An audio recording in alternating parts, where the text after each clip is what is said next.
Whenever I discuss NASCAR with someone who's not a fan, I usually hear the words, "I'm sure there's a lot more that goes into it." Usually, I'll respond to this by saying, "Yeah, you're right," but I never really get the chance to explain what I mean. While NASCAR may look like a bunch of people driving around in circles for 3 hours, So we're gonna drive straight and then we're gonna be turning to the left. NASCAR is really a whole lot more complicated. I'm hoping this video is a little bit more comprehensive than Blake Shelton telling you it's 800 horsepower pushing 3,400 pounds at 200 miles an hour. Because really, there's a lot more to it.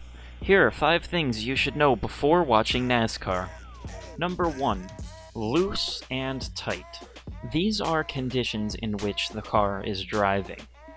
What this means is, basically in a left-hand turn, the car can either try to shoot for the wall, or it can try to rotate to the left and spin out. If the car is trying to push towards the wall, you need to drive the car with less throttle. This is called a tight condition. If the car tries to rotate towards the inside of the track, you also need to use less throttle. This is called a loose condition. NASCAR teams are always in search of a balanced race car. The more balanced the race car is, the more throttle the driver can use through the corner. That means they're faster. Teams address this issue by changing all 4 tire pressures, changing all the spring rates, changing the way the shocks behave, and they do this asymmetrically since the car only has to turn left.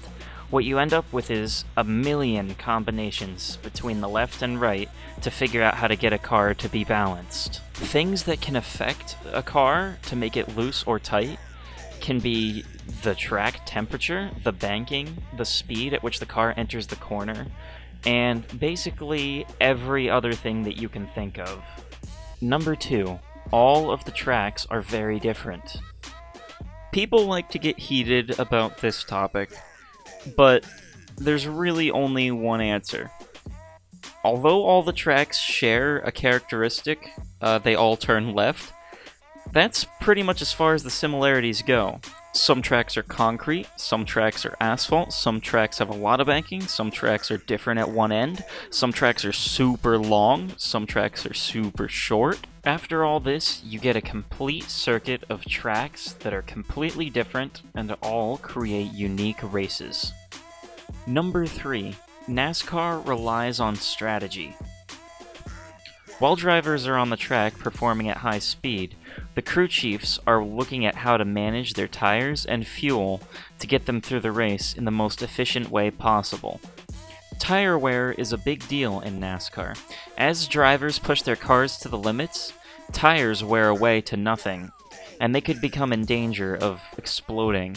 The more laps on a set of tires, the less grip they have. Less grip equals slower lap times. Fuel is also a hot commodity. NASCARs don't contain enough fuel in them to go from beginning to end of a race. They need to stop and refuel. This is where critical pit stops come into play.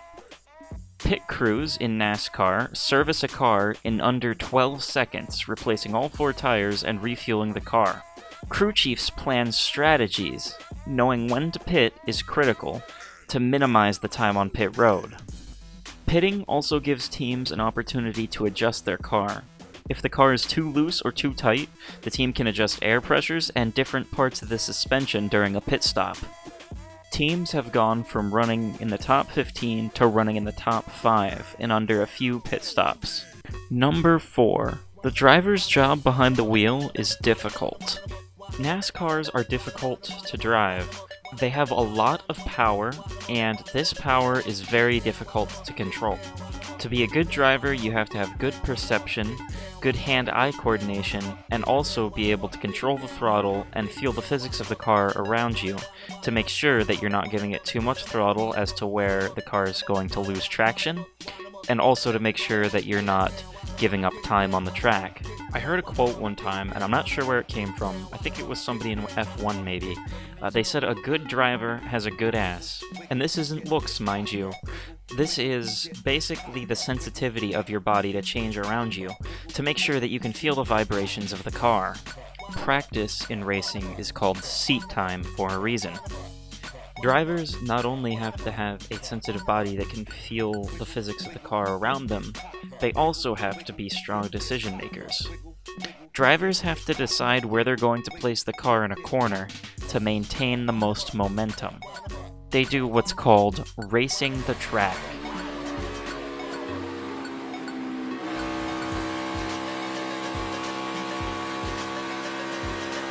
Drivers have to adjust their style depending on the track, banking, how much rubber is on the track, and the temperature.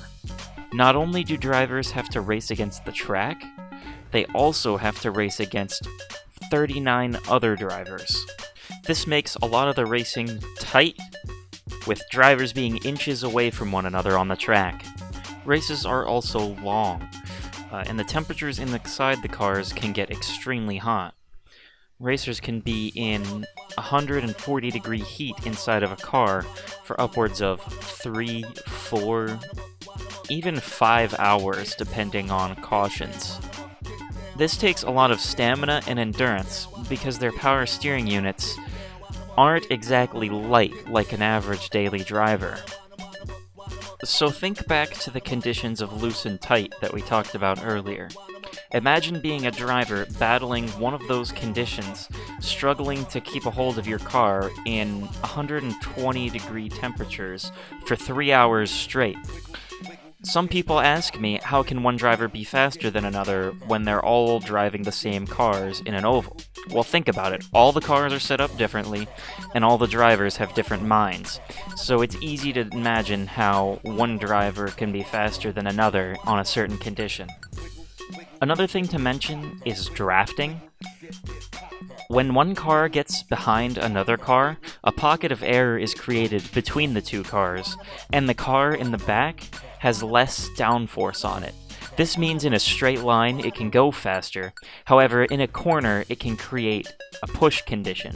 This adds another critical tool for drivers to use to create passes on the straightaway or set somebody up going into a corner. And at a track like Daytona, that's the only way to pass somebody. If you ever watch the Daytona 500, you might notice it looks like everybody's just following each other around in a big circle. That's because they're trying not to lose the draft.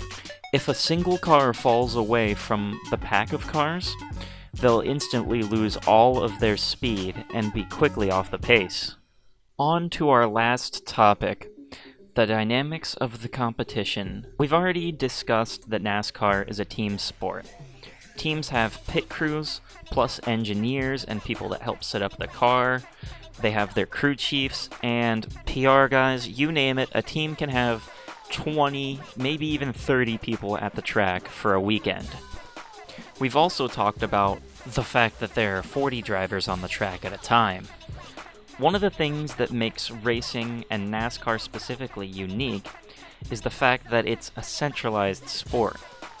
In any other sport, like basketball, baseball, hockey, whatever, you name it, there are many teams playing against each other all across the nation or all across the world. In NASCAR, everybody is at one location. You can pretty much go to a track on a weekend and get one piece of the entire story of that NASCAR season.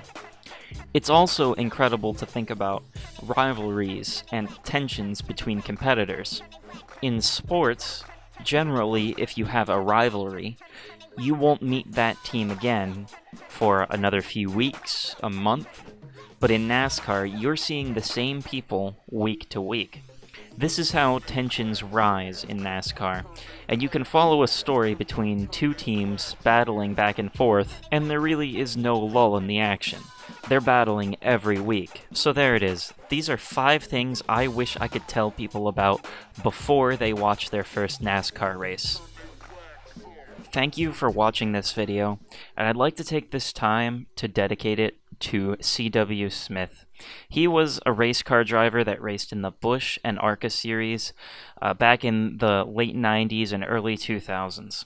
He was from Williamsport, Pennsylvania, right near where I live. He was larger than life to me when I first heard of him, but after I met him, I realized he was a very down-to-earth guy. He passed away on November 4th, 2017. He was one of the many people that got my dad and I involved in racing all those years ago, and without him, I really wouldn't be where I am today. When I was in pro stocks, I raced a chassis he built, and he became an invaluable friend of my dad's when they would talk about setting up the race car and learning how to work on a late model. Thank you, CW. Mike, we've caught up with C.W. Smith. The C.W., you're going to have a good finish. What's put you in the garage? Well, I saw a black car in front of me coming through 4. He was smoking. Then I saw the right front let loose. Ran over the tire when it cut off the rim. Put a hole in the radiator. Our guys are trying to fix it right now, but I doubt very much when we got time to do it. Panasonic car was just super. First time we've been at Talladega with this Panasonic sponsorship, and we wanted to make them proud. All right, thanks. Tough luck. Thank you. Another strange